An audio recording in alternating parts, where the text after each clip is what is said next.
So, hello, Kelli Richards. How are you? I'm doing great, Robert. It's good to see you. Yeah. So, Kelly is someone I've known for quite a long time. Over 25 years, I think. No, From when you really? first came out with the Info Guru Manual, however long ago that was. Wow. Yeah, that was about 2000, about 20 years ago. Okay. How time flies. Anyway, Anyway, one of the people I thought would be great for an ordinary visionary interview would be Kelly. So, Kelly, how would you consider yourself an ordinary visionary? What is it about you that brings vision to the world, someone who creates ideas and puts them into action to make a difference? Well, Robert, you do know a little bit about my history, but our listeners don't necessarily, our viewers, I should say. I have always been a visionary in the truest sense of the word. I was just one of those really bright kids that seemed to have a gift for seeing things well into the future, and sort of as a product of a child in Silicon Valley, being steeped with innovation all around me. Right. And, when I was 8 years old, I had a vision that I wanted to be George Martin when I grew up, but the producer behind the Beatles. And I was serious about it. And I studied recording engineering, thinking that was going to be where I was headed. Yeah. So this convergence of music and tech has been a through line for me from when I was a little kid. And it turned into my profession for a long time. I was fortunate enough to have the world grow up around where I was growing up. In that Cupertino is ground zero for me. That's my hometown. I still live here. And, when Right. I was in high school, I was in the gifted courses, the AP classes, and was in this group called Future Business Leaders of America. And they asked us to find a mentor locally that inspired us. And there really was only one name on that list for me, and it was Willy Wonka himself, Steve Jobs, in my backyard. And because he hung out at the same hippie lunch spots that my mom did in town, I saw him all the time. And so I walked up to him one day and just told him what was up with my high school challenge and what he'd be open to being my mentor and how inspired I was by what he was up to, even though I really didn't fully understand it at the time. Right. But I knew visionary that something magical was happening a mile from my house. And by the way, it still is.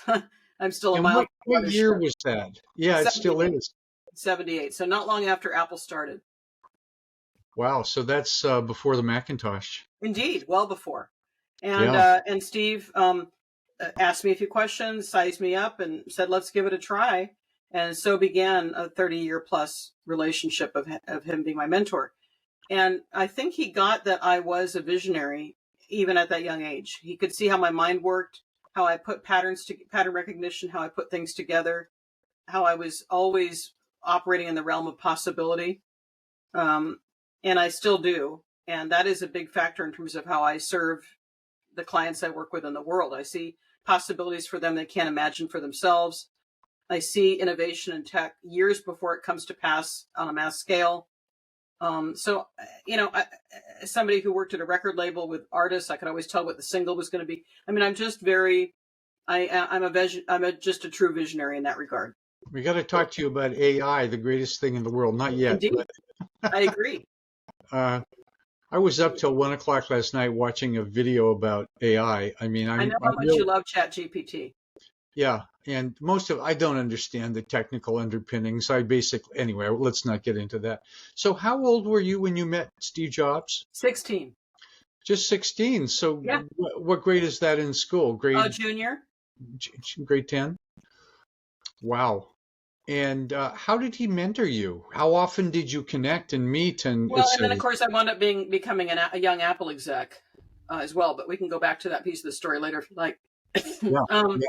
so it was that I would reach out to him when I had questions or I wanted to talk. Or my favorite thing that we did on a regular, semi-regular basis, it got more intermittent over the years, but early on, was these so-called walk and talks that he loved to do. And which I still love to do with people in my life, personally and professionally. Because when you're out walking around, and we still had orchards around us back then, and you're walking side Orchards? by What are side, orchards? Sorry about that. what are orchards? And instead of sitting across a table from someone, you're side by side, shoulder to shoulder, and somehow people get more vulnerable and authentic when you're doing that. I can't tell you why, but it is a fact that happens. And so those were some of the most precious times in my memories, is those walk and talks. And like I say, I still do that with people in my world. I put them through that even now. So you'd walk for 15 or 20 minutes, something like that? Usually like a half hour. Half an hour? Yeah. Yeah, and talk about what was happening. Sometimes he would share what was happening in his life, which was a precursor to me becoming a trusted advisor, because from Steve to Prince, Michael Jackson, and people that were not so famous, the people I've served and interacted with in that capacity, which again, I guess we'll get to, is because they have a sense they can trust me. And they know I'm not going to go turn their story into the National Enquirer, or its kind, TMZ today. So they, Right. so in that inherent sense of trust, they're vulnerable enough to open up and let me hear what's happening with them, as much as me sharing what I wanted to ask, in Steve's case, what I wanted to ask him. So how many years were you connected with Steve like that?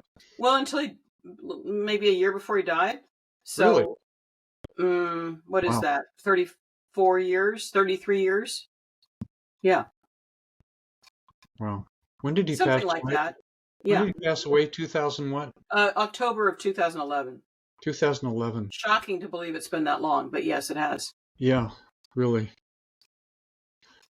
My only visionariness about Apple is that I heard him being interviewed on the radio about the Macintosh.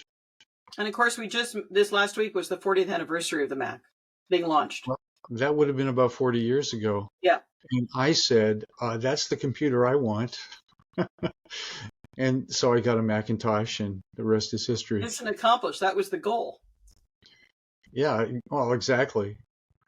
Yeah, But well, Steve's most famous interview, of course, wasn't an interview at all. It was his speech, his Stanford commencement speech, which I was just bringing up with a venture capitalist about an hour ago when we first met in Los Altos today.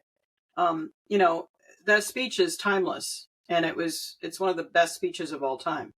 Of course, I'm biased. For those of you who haven't heard it, I've heard it a couple times, not for a long time, but it's a commencement address at where? Stanford. At Stanford, so close by. A few years prior to when he passed, and it's about 15 minutes long, and it's pearls of wisdom and a rare glimpse inside Steve's life and mind about what was most important to him that he wished he'd known as a high school graduate, which of course he was not even a high school graduate. But anyway, that he wasn't a college graduate either. But the information that he shared was what he wished somebody had shared with him way back then. Right. Yeah, I remember him talking about things like doing calligraphy and just being interested in that kind of stuff. Indeed. And in fact, anybody who wants to watch that can just punch it up on YouTube. You just type in, Steve Jobs commencement speech, Stanford, and you'll find it. There's some good commencement speeches from by other people I've listened to, but anyway. Yeah. So in that period between 10th grade and graduating from high school, were you sort of formulating your career goals? Mm-hmm. Very much so. In fact, those last 2 years of high school, when I had learned how to drive and I was starting to work with Steve, and I still had that vision I was going to be a record producer, there was a local recording academy starting in San Jose. And I drove myself there and studied recording engineering after high school, after school, for those 2 years, thinking I was going to get a jump on college and get a jump on my profession and, be ready to go. But there was only one problem when I got to Hollywood, and that you can imagine what it was in that profession, which was that it was a lockout for women. There was no way I was going to get a job like that as a woman. Really? Yeah. And it still is mostly that way. All these years later, there is just a handful of women who have made it. There is a Barbie record producer, which I love. But a Barbie record producer? Yeah, and there's even a commercial with one in it right now, which I love. But believe me, it's truly a lockout profession for the most part for women then and now. Wow. So that must have been frustrating and disappointing. Yeah, so I wound up going sideways and becoming a young, what's called A&R exec out of the Capitol Records Tower in Hollywood instead. And that was the person that's responsible for going out every night after work and ran to the clubs and recruiting new talent for the label and also managing the artists that were on the roster. Yeah. So were there any notable people that you recruited that you can recall? One got taken away from me, but one of the most famous record execs out there, Chris Blackwell of Island. But one of my favorite bands of all time is a group out of Sacramento called Bourgeois Tag. I loved them then. I'm still close to some of the members now. Right. And boy, did I want to sign those guys. They only made 2 albums before they broke up, but I just loved them. And Chris snapped them up before I could get them to EMI. Yeah. I think but I did work with a bunch of notable artists that I did not sign. And people like Bowie and Peter Gabriel and Thomas Dolby, all of whom would factor in at my time at Apple because they were all forward-thinking, tech-savvy musicians. Right. So what was the big advantage of that work you did as an A&R person with Capitol? The biggest advantage turned out to be in the rearview mirror was that colleagues that had gone to Apple, because at that point Steve had been ousted. So we were still working together in our capacity, but he was at Next and then Pixar. And so colleagues said, Kelly, there's going to be they want to start a focus on music at Apple. And we think you're the perfect person to help launch it. So, which is what I did, because there I was in the belly of the beast, the music world, with these relationships, and nobody else at Apple had a clue. And this, by the way, was 15 years before the launch of iTunes. Really? So I was responsible for launching and managing the focus on music and entertainment with a few other people, early days. We had a vision for what would become iTunes, which would be consumer facing. What we did was industry facing for the professionals, for filmmakers and musicians, but we had a vision for a consumer facing iTunes-like strategy. Couldn't get arrested with management until Steve came back. And even then, he told me, I can't focus on music and entertainment. I got to get this company healthy. It was 1 quarter away from dying when he came back. And so it was 5 years after he came back before iTunes was launched. So I went a mile down the road and started my own consulting practice. But that's kind of condensing a lot of years into a short time frame. So how many years did you work at Apple then? The thing is, I was on the payroll for the better part of 12 years, but I did a short stint in the middle of that to help Silicon Graphics launch their focus on entertainment when they were hot in the mid-90s, and then went back to Apple, and then continued to advise Steve, especially around the launch of iTunes. And the truth is, I never really left Apple. I'm still in the tractor beam of the mothership. I'm within a mile from the campus. DNA in the walls. I'm still Apple to the core. So even though I haven't been on the payroll in a while, I really, you won't find anybody who's a bigger ambassador. Right. Yeah. Well, I'm a big Apple person too. I can relate. It's a cult, And speaking of being a visionary, Yeah. I worked on the earliest forms of VR there were. We launched QuickTime VR 30 years ago, if you can believe it. And VR has still not taken off, although Vision Pro is catching up. And, so it's really painful. I call it the curse of the visionary. And Steve and I talked about this a lot. When you are a visionary and you can see clearly that an innovation is moving and you can see how it's going to help people on a grand scale, but you have to wait for the world to catch up for decades. It's living inside a crystal ball, waiting for the world to catch up. It's very painful to know that you're right and you can't do anything about it. Certainly can't make any money off of it because the world hasn't caught on. It's not taking off. So I've been a part of scores of startups as an advisor that died because they had the right idea, and I could see that, but they were too early, or they, got in their own way, or couldn't get their funding, or whatever. Right. There've been some real breakthroughs at Apple recently with the Apple Silicon chips. Things are faster and faster than ever. little small computers that are more powerful than my Mac Pro. Including the watch. The watch, yes. Look at my high-tech watch. Oh, your analog watch. Look at you. No, there's something I'm the one person in the world probably doesn't own an iPhone. I never owned one. I don't want one because I'm always here at my desk. Yeah, that's true, Robert. You are pretty housebound. Yeah. Which is fine for me. But I have gone through many iPads, laptops, desktops, endless computers, and I'm looking forward to getting a new studio in a few months. Good.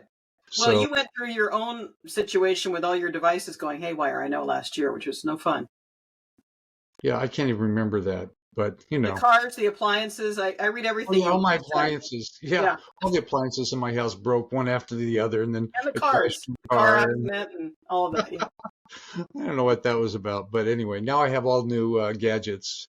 Yeah. So it's time to upgrade my computer. But anyway, listen, this whole thing about visionaries being ahead of their time, uh,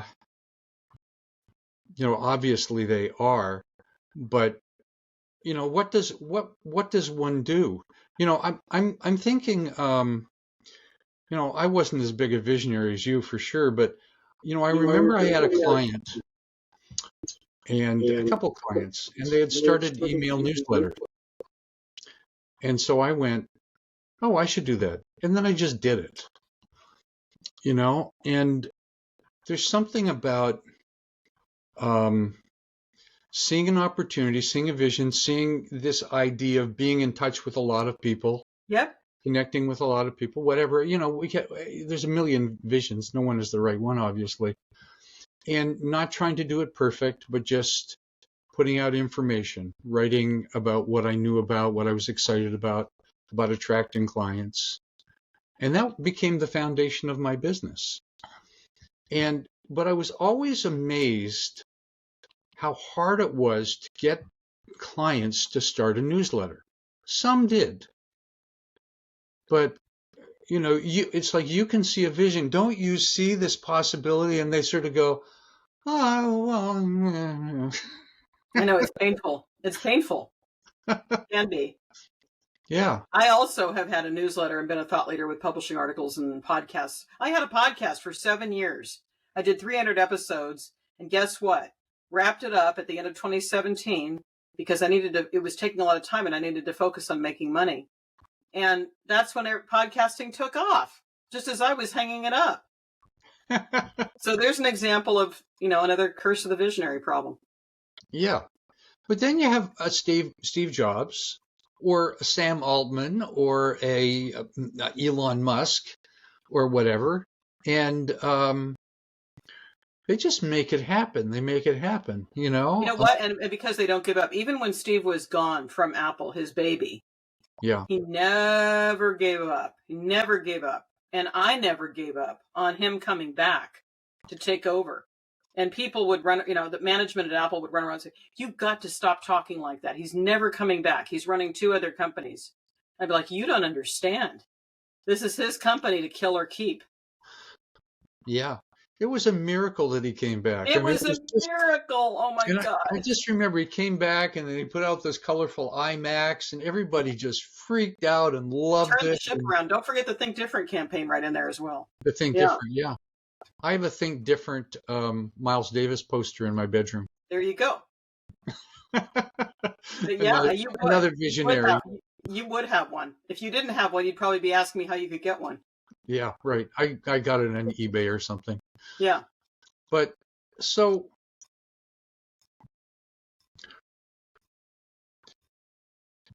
let's go back to your history a bit. So you had done a number of things in the music industry, and then you came back, and what was the next thing you did after that? Well, and so I've never just been satisfied with doing one thing at a time. So I had also I had channeled that wannabe producer energy in another direction at the same time as working at Apple and even before and after Apple. And that was being a talent producer of award shows. And I did that for the better part of 35 years in tandem with my regular work. Well, so what kind of award shows? And what do you mean by the producer? You brought it all together? Yeah, mostly music award shows. So I was responsible for the talent in terms of getting people to present and perform. Wow. And so that expanded, again, my relationship as a super connector with big artists. Because at this point in my career, there aren't too many big artists I can't reach. I'm only at the most 1 degree of separation in general in the world as a super connector from anybody I need to reach for myself or my clients. Wow. That's been built brick by brick over decades. Yeah. Well, the one of the big issues for self-employed professionals is fear of connecting. I don't have that fear. Well, in the early days, when you were hired as an A&R person, you had to get out there, go to clubs, beat the bushes, And I had peers at the other labels and in my own, so we would all go together. Right. Yeah. So what is it in your thinking that makes it easy to connect with people? For one, I'm extremely curious. Right. For two, and I love this word, I published a book some years ago, right before Steve died, called The Magic and Moxie of Apple, An Insider's View. And it was all about Apple's culture. I love the word moxie. It's an old word that's been thrown out, but it's gumption, grit. And Right. I have Right. always had moxie. I've always been fearless about reaching out to anybody I wanted to reach out to. Right. Now, what I've learned about that over the years is that I can reach just about anybody I want to, myself or through 1 degree of separation. But I always like to be sure I'm framing the reach out, if it's someone who doesn't know me, with an eye towards delivering value and a benefit to them. Yeah. There's got to be relevant context as to why I'm reaching out, and it's something that they should be interested in. I swear so many people still don't understand this because, I get these crazy, stupid mass emails that try to look personalized. They probably have to And you send. can see right through them. Yeah. You can see right through them. They're terrible. But Oh, if look I were at to your send you an website. email It's and you and I really didn't know each wonderful. other, What's that? if I were to send you an email and you and I did not know each other, and I said, Robert, I've been reading your newsletter for 15 years. I'm excited you're in this new chapter of your life. Sorry about the appliances. Wouldn't that be different? You'd know I was reaching out to you. It wasn't a weird, random, bot related thing. I'm a big jazz fan, and I've been reaching out to some jazz musicians that I didn't know, but I reached out to them just because I was a fan. Mm-hmm. And I wanted to interview them, and I've done some reviews of their work and stuff like that. And, if you're really interested in someone, it makes you interesting. I mean, sincerely interested. Yes. And,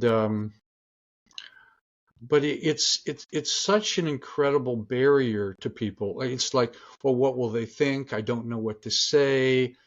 All this kind of stuff. And you can hardly conceive of that anymore because it just was, what are you talking about? The water's fine. Let's jump in. Well, exactly. And since I was 16, I might add, including that's what had me reach out to Steve. We'll go right up to him, right? Yeah, right. Well, I'm more an introvert, maybe an ambivert, but you're more of an extrovert. No. I'm very much an introvert, and on the best days, an ambivert. Yeah. That's very interesting. But I push through that because I operate in the world on behalf of myself and my clients. Right. Right. So tell me a little bit about your work with, well, you talked about producing the shows. Tell me about your work with clients. And I don't know exactly where you are with that right now and who you're working with and what you're doing. I know you've morphed things many times over the years. I have. For most of my years post-Apple, I was a consultant to funded startups all the way to Fortune 100 companies on strategy, business development. Often they had something to do with the convergence of Hollywood and Silicon Valley, obviously. Right. Regardless of what the tech innovation was. But I added into that, and now am morphing more and more as time goes by, into this notion of being a trusted advisor. I use that term very deliberately. Others might call it executive coaching or what have you. I do have coaching certification, but nobody has ever asked if I did, and it doesn't seem to matter. Right. But what I do is I work with mostly people who have had a fair amount of success. Not always, but mostly. In the creative world, musicians, filmmakers, athletes, what have you. And also then tech innovators, founders, and entrepreneurs in the tech world. Not surprisingly, those are my worlds. And I serve them holistically. We work on their personal, their professional life, everything from spirituality to pragmatic business stuff. Where are they headed? What are their blocks? What's next? Are they living their legacy? Who do they need to connect with to accelerate where they say they want to go? To me, that's the definition of being a trusted advisor. I'm a thought partner, a confidant, someone they could bounce things off of, someone who can spar with them and come up with possibilities they can't imagine for themselves. So to me, that's the most rewarding work I think I've ever done beyond Apple, which is very transformational, very fulfilling to help people transform the quality of their lives. Well, I've worked with a lot of small business owners, independent consultants, et cetera. You worked with some real stars, some real big people. what are those people like? I mean, Well, first of all, I don't want people to get the wrong idea that I only work with the upper echelon, rarefied air type people. I love it, yeah, but I also work with regular people too. So, but to answer your question, I mean, so let's take two of my earliest examples of clients in that regard, who were Michael Jackson and Prince. wow, Two very difficult personalities, two people who didn't trust easily, if at all. And so it was quite flattering for them to take me on as their trusted advisor, respectively. And it was interesting because they had so many quirks and idiosyncrasies, but I was used to that because of Steve. I'm used to working with brilliant, gifted, idiosyncratic innovator types. It's just the way it goes. So I had a ball working with those guys and was devastated when each of them passed, as I was when Steve passed, you can imagine. But the fact is they were so brilliant and so creative that they got in their own way. I mean, Michael Jackson looked like a downright kook 99% of the time. And Prince was so antisocial, he was almost inarticulate. really? He channeled everything he had into his music. Right. But his social skills left a lot to be desired. I adored him, but let's just face it, that was a challenge. Yeah. Well, we see the facade of an artist, what they're giving to the world. Prince was an extraordinary performer, incredible musician, guitarist. I don't know if you ever saw that clip with him playing guitar at a George Harrison memorial concert. Yes. He just blew everybody's mind. And of course, we could never forget his performance at the Super Bowl halftime show in the rain with Beyonce, where I was worried about him getting electrocuted. Were you connected with him at that time? Yeah. Oh, yeah. Oh, wow. Mm-hmm. Yeah. He, in the early days of the tech music convergence, say the mid to late 90s. So Todd Rundgren and I built a company that was the precursor to what people would see as Patreon now.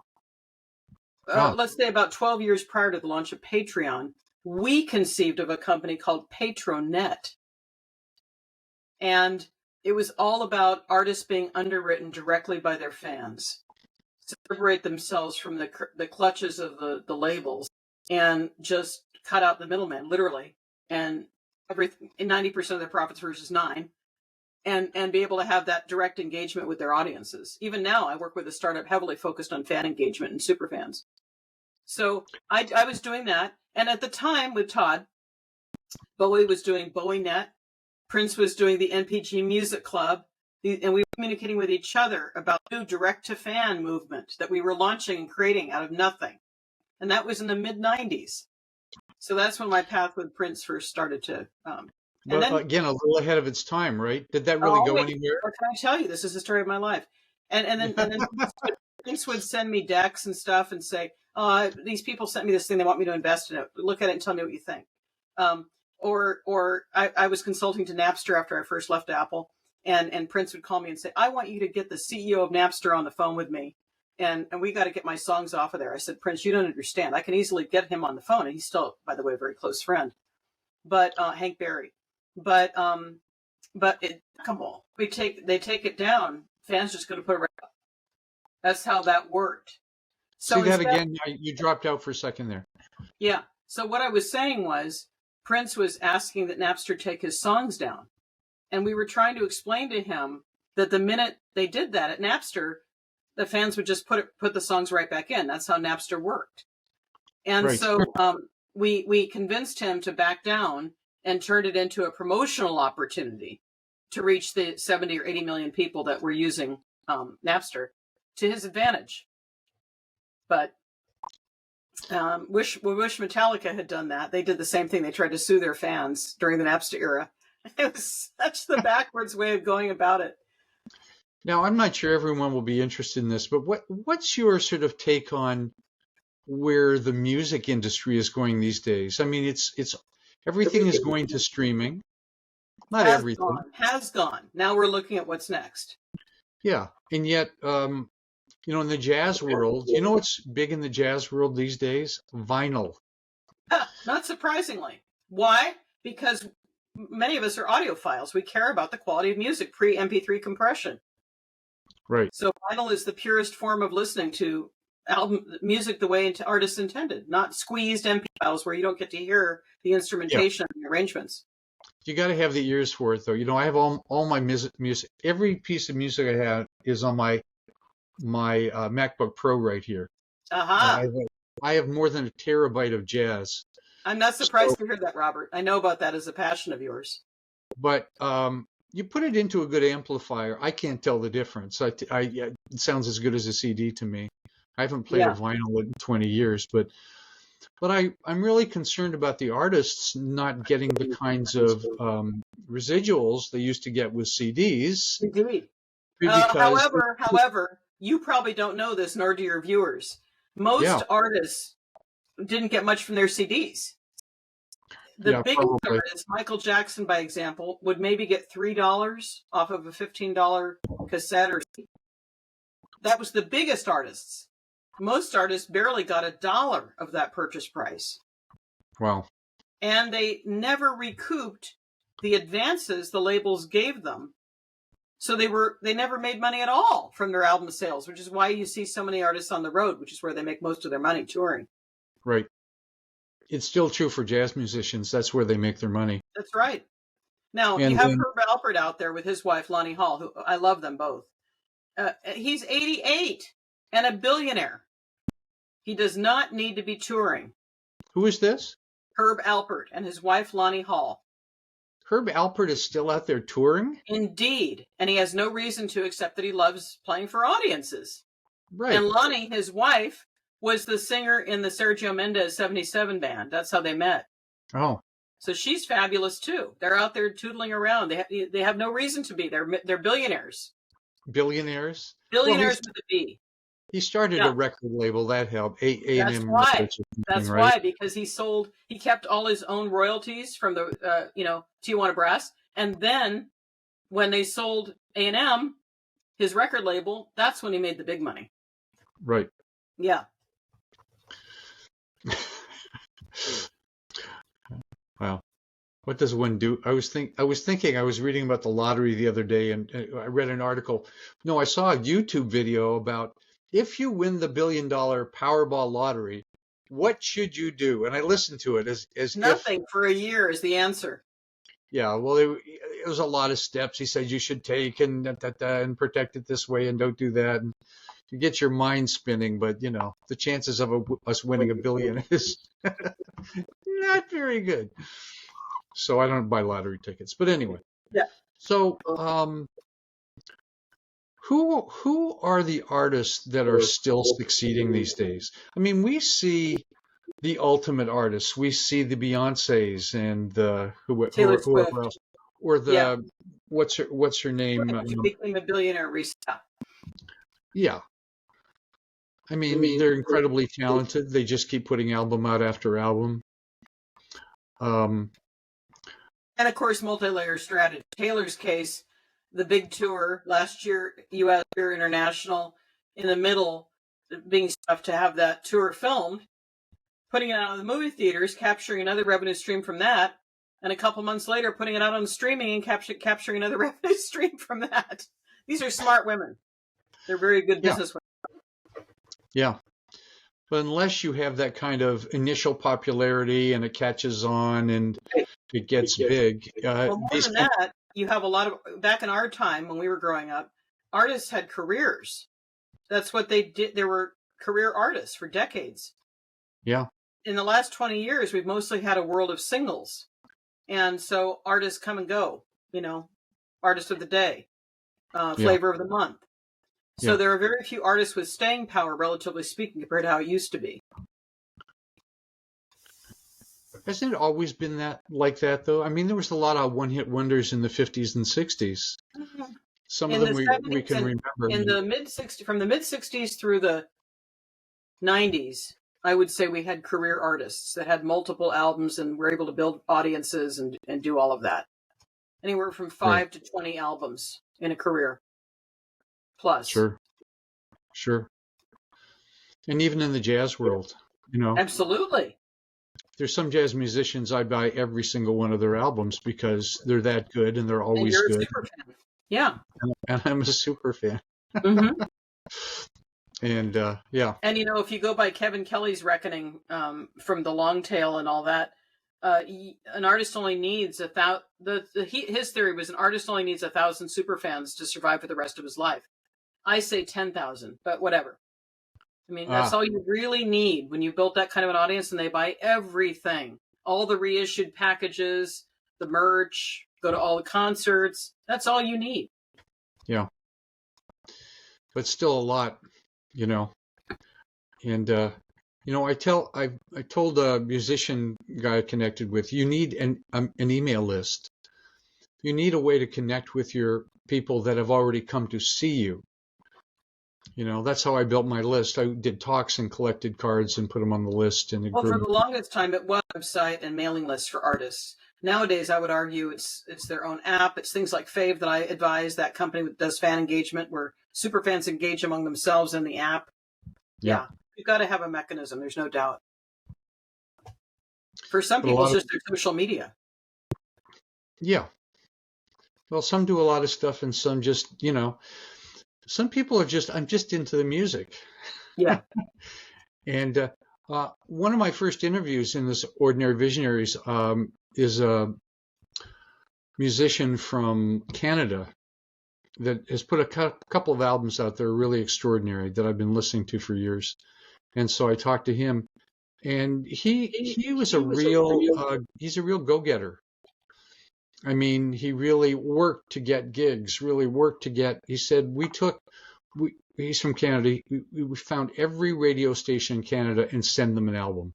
Yeah, it's the biggest thing you have to do as an artist is you've got to have the gumption and the commitment and the staying power to be willing to do it's the hardest profession. People say to me all the time, how do I break into the music business? I say, you don't. You run in the other direction. Because it's truly the hardest profession anybody could ever choose to be a part of. Yeah. Yeah. And, a lot of people that are in the music profession, well, I don't know. I think it's a matter of taste. There's a lot of, I listen to check out a lot of jazz albums on Bandcamp, which is a great platform, I think. And I agree. But you can often listen to them, and I go, why would anybody buy this album? And it shows that they've sold 3 albums, and how much time and effort and money did they put into doing that, and yet it doesn't catch on. It must be ridiculously frustrating. To be sure, which is why you have to have multiple streams of revenue, multiple spokes on your wheel, as you know, from a marketing standpoint. Yeah. Yeah, well, I'm not sure where I got my whatever it is to keep getting out there. Just get out there, get in front of people, do talks and things, write things, just do stuff. All I noticed that if I didn't do that stuff, I wasn't getting any business. That's exactly right. Yeah. So what's next for you? More of the same. I mean, I'm pretty fortunate in that I'm in a position where I get to choose who I work with and what I do and how I spend my time. And to me, the true definition of wealth, I borrowed from one of my mentors that's living, as you know, Alan Weiss, is the true measure of wealth is discretionary time. So this notion, and by the way, I owe Alan big time for this concept of being a trusted advisor. That comes from him. Right. I have found that when I've seen other people do something that I want, it gives me the confidence to go for it myself. Right. And I saw him not long ago, maybe a month and change ago, and I told him I had now pivoted into making more money in that part of my business than the original consulting business, and that's what I was aspiring to do over the last several years. So it's finally moving in that direction. Right. So last question, or not.